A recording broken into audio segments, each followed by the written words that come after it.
Si hay un lugar en donde la gente le ha colocado un mote de tragedia, es el Castillo Marroquín, y ese sí lo investigué a fondo, y realmente sí hay unos elementos trágicos que yo creo que hacen que sea uno de los lugares más malditos de Colombia.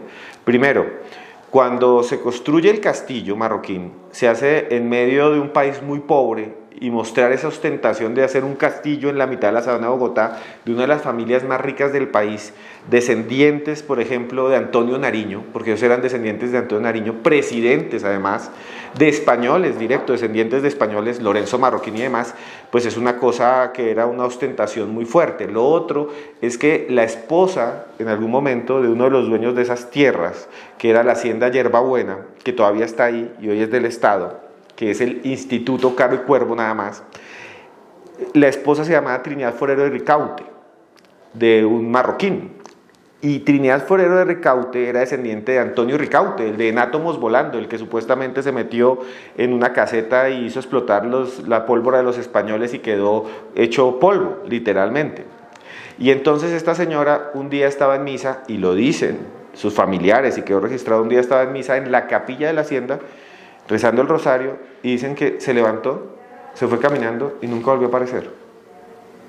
Y desde entonces en Bogotá, en la Bogotá del siglo XIX y XX, el comienzos, tenía un dicho, cuando alguien trataba de explicar algo o de decir algo que no tenía explicación, la gente decía, eso y lo de Trinidad se sabrá en la eternidad. Y lo decían en Bogotá, como un dicho normal. Y hacía alusión a la desaparición de Trinidad Forero en las tierras del Castillo Marroquín. Y nadie la había encontrado. Fue tanto el asunto que después Marroquín, el que fue presidente, dijo, en mi autobiografía voy a contar qué pasó. Y dice él que había muerto, pero no se sabe por qué, al lado de un pantano. Luego se encontró, y esto es real, en la parroquia de Chía un documento que dice que ella había muerto de un golpe en la cabeza, no se sabe si la mataron, pero abajo dice, estaba algo loca. La muerte de Trinidad Forero nunca se supo y desapareció en medio de una misa. Luego un profesor llamado Virgilio Becerra de la Universidad Nacional hizo un hueco en el piso donde quedaba la capilla y encontró huesos de bebé. Lo que se dice es que tal vez fueron los hijos de Trinidad o los hermanos de Marroquín, que está registrado que murieron muy niños. Lo que pasó después es aún más aterrador, porque en el tiempo de los narcos llegó allá un narco que se llamaba Camilo Zapata, al que le decían el Brujo, que era del cartel del Caquetao de Bogotá, que era muy amigo de Gonzalo Rodríguez Gacha. Compró el castillo y él tenía una ayudante que era bruja, y ella le decía que siempre tenía que soltar 7 perros negros en todas sus propiedades. Y él dicen que soltó todos esos perros y que en algún momento él estuvo en guerra con otro narco que era Leonidas Vargas. Y Leonidas Vargas tuvo una casa que todavía tiene la policía incautada, o no sé qué pasó con ella, en Guaymaral, muy cerca.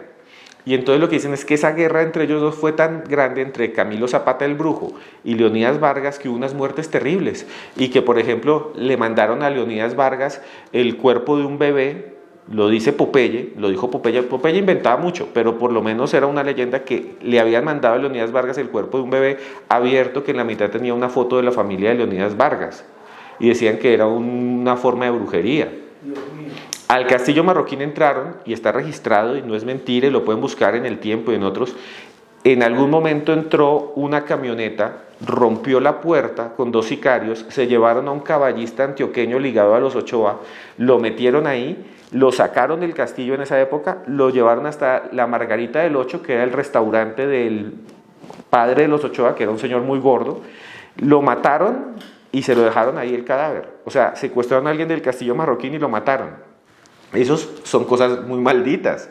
El Castillo Marroquín también fue hospital psiquiátrico, y eso es real, y está registrado, incluso está grabado en video en los años 50. Y luego de Camilo, y antes de Camilo Zapata, lo había comprado un venezolano al que acusaban también de narco.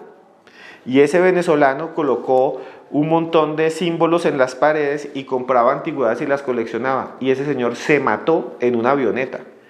Entonces todo el mundo dice, bueno, todo esto es maldito. Hoy en día hacen fiestas y ahí se ha presentado Don Omar y hay otras cosas, pero en su momento yo creo que es un lugar maldito porque muestra esa parte bellaca del país, desgraciada de la colombianidad, que es los narcos, la violencia, la corrupción, porque los que construyeron esto fueron unos presidentes y en medio de una podredumbre y de pobreza y de miseria del país se hicieron un castillo al estilo francés, y el que lo hizo, el arquitecto, era un francés, Gaston Lelarche, y lo construyó como si fuera un castillo de Francia en la mitad de la sabana de Bogotá, y lo llenaron de árboles europeos porque querían ser una especie de nobles frente a una sociedad que todavía andaba en mula y en ruana.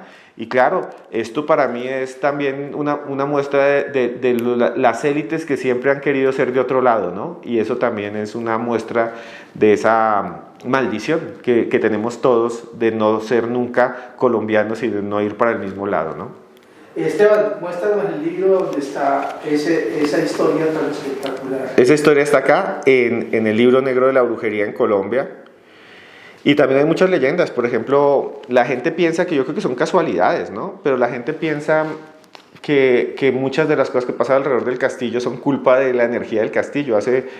Ahí hay un puente que pasa, que eleva la autopista norte con la avenida Las Villas y la Séptima, que viene de Chía, y ahí hay cantidad de accidentes todo el tiempo, que yo creo que no tiene nada malvado ni nada maldito. Se queda mirando el castillo, que igual es que es muy bonito de ver. Hay una estación de tren que se llama la estación de La Caro, que funcionó un tiempo, y en los años 60 mucha gente contaba, y hay artículos de prensa que dicen que cuando pasaban frente al castillo se quedaban mirando las ventanas y que a veces veían una mujer que los saludaba y que luego preguntaban: ¿quién vive ahí? No, el castillo está desocupado, ahí no vive nadie.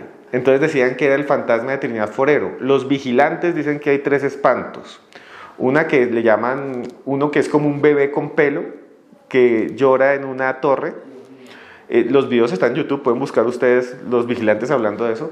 Otro que es una mujer una sombra larga que se mueve por ahí, y que dicen que muchos que es el fantasma de Trinidad, ¿no? El fantasma de Trinidad Forero que todavía vaga por ahí, porque realmente nunca hubo una tumba de Trinidad Forero oficial. O sea, no se encuentra la tumba, nunca hubo una tumba, siempre estuvo desaparecida. Y eso también muestra un poco de esa élite vergonzante de ese tiempo del siglo XIX, que ni siquiera era capaz de reconocer que la matriarca había muerto, que era una mujer joven, pero era la matriarca, y darle una cristiana sepultura, y dejó esa leyenda, ¿no? Porque muchos decían que estaba loca. No se sabe si incluso la mataron, nunca se supo. Tal vez se encubrió allí un crimen. Y esa marca, esa mancha negra, es la que inicia esa maldición para muchos, y además se conecta con los traquetos, con el hospital psiquiátrico y con muchas cosas más, ¿no?, que han pasado ahí alrededor.